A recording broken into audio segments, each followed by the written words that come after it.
To pave your road to financial freedom, begin by establishing your financial desires.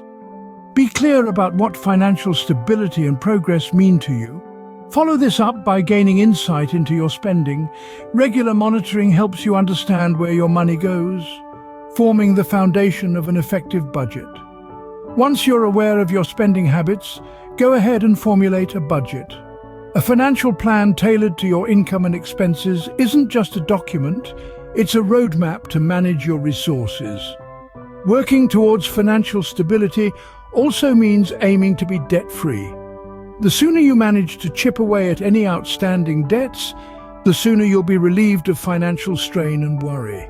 If you're invested in the idea of financial freedom, you'll likely adopt certain habits naturally. These could range from having a basic budget, reducing debt, setting up automated savings, and regularly educating oneself about financial best practices to optimal resource management. Furthermore, in your quest for financial freedom, always have a set of precise and tangible objectives. Being goal-oriented implies a pragmatic approach to dreams. Just like the old adage, a dream without a goal is just a wish. Remember, everyone's route to financial freedom is as unique as their situation. Different methods and timelines apply to everyone in their journey to reach this financial nirvana.